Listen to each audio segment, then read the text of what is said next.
10. Austin Allegro, 1973, British Leyland. The Austin Allegro was created to be the modern replacement for the popular Austin 1100 and 1300. When it arrived in 1973, British Leyland wanted it to represent the future of family motoring. The Allegro featured front-wheel drive, a comfortable interior, and engines ranging from 1.1 litres to 1.7 litres. Many buyers liked its spacious cabin and soft ride. For families, it seemed practical and affordable. However, problems soon appeared. The styling divided opinions, and the famous square steering wheel became one of the most criticized features. Reliability issues, poor build quality, and disappointing driving performance damaged its reputation. A car that was supposed to represent progress became remembered as a symbol of British automotive struggles. 9. Morris Marina, 1971, British Leyland. The Morris Marina was introduced as a simple, affordable family car. British Leyland designed it to compete with popular models from Ford and Vauxhall. It offered several engine options, including 1.3 and 1.8-litre versions. Many buyers liked its straightforward design and low running costs. It was easy to understand, easy to repair, and sold in large numbers.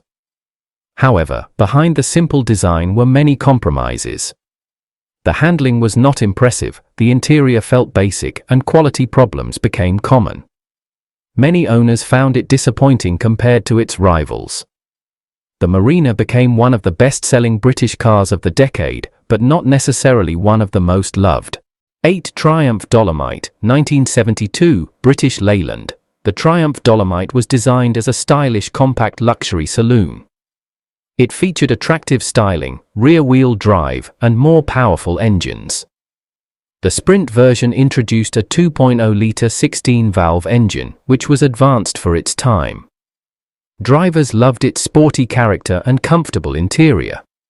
It had the image of a small executive car with performance. But ownership could be difficult. Mechanical problems, reliability concerns, and expensive repairs affected its reputation. The Dolomite had the potential to become a true classic, but poor quality control held it back. 7. Rover SD1, 1976, British Leyland. The Rover SD1 was one of the most ambitious British cars of the 1970s. It was designed to replace the Rover P6 and compete with luxury European sedans. With its futuristic styling and powerful engines, including the famous 3.5-litre V8, it looked like the future of executive motoring. Many drivers loved its comfortable ride, spacious interior, and strong performance. It even won European Car of the Year in 1977. However, problems soon appeared. Build quality issues, rust, electrical failures, and inconsistent production damaged its reputation. The Rover SD1 showed how brilliant British engineering ideas could be held back by manufacturing problems. 6. Vauxhall Victor FE, 1972, Vauxhall Motors. The Vauxhall Victor FE was created during a time when Vauxhall wanted to compete strongly in the family car market. It featured a larger body, comfortable seating, and engines ranging from 1.8 to 2.3 litres. Buyers liked its smooth ride and spacious interior. It felt modern compared with older British family cars. However, the Victor struggled with reliability problems. Rust was a major issue, and many owners complained about build quality. Although it had a comfortable design, it failed to become the strong competitor Vauxhall hoped for. 5. Austin Maxi, 1969 to 1970s, British Leyland. Although launched at the end of the 1960s, the Austin Maxi became an important part of British motoring during the 1970s. It was one of Britain's first practical hatchbacks. The Maxi offered front-wheel drive, a 5-speed gearbox, and a spacious interior. Families appreciated its practicality. The large rear hatch made it useful for carrying luggage and everyday items. But the car suffered from poor styling and disappointing performance. The driving experience was not as exciting as expected, and quality issues affected customer confidence.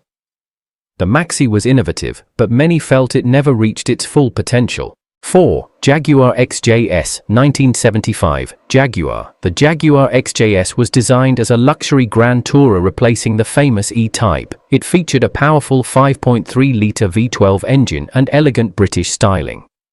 The car offered incredible comfort and effortless cruising ability.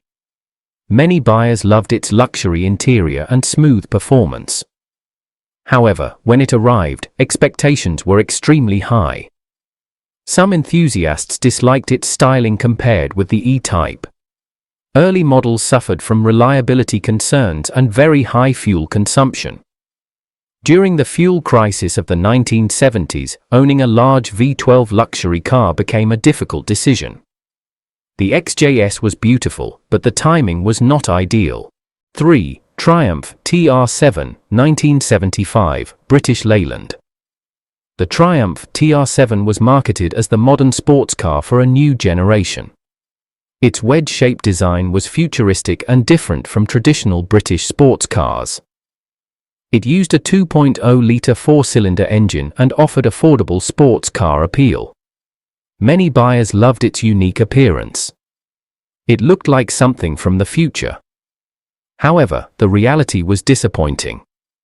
Performance was not as exciting as expected, and reliability issues damaged its reputation. Production problems and quality concerns made ownership frustrating. The TR7 became a car that promised excitement but often delivered disappointment. 2. Reliant Scimitar GTE, 1970s, Reliant. The Reliant Scimitar GTE was one of Britain's most unusual luxury sports estates. It combined sports car performance with family practicality. It used Ford-sourced engines, including a powerful V6 option. Famous personalities and celebrities helped create its image as a stylish lifestyle car. Owners appreciated its unique design, comfortable interior, and versatility. But it was never a mainstream success. Limited production, expensive maintenance, and a niche market made ownership challenging. The Scimitar was interesting and different, but it remained a choice for a small group of enthusiasts. 1. Austin Princess, 1975, British Leyland. At number 1 is the Austin Princess, one of the most controversial British cars of the 1970s. The Princess was designed as a luxury family car with a focus on comfort and modern styling. Its unusual wedge-shaped body was created by famous designer Harris Mann. It offered spacious seating and engines from 1.8 to 2.2 litres. Many buyers were attracted by its futuristic appearance. It looked like a car from the next generation, but problems quickly damaged its reputation. Poor build quality, reliability issues, and disappointing performance frustrated owners. The luxury image did not match the ownership experience.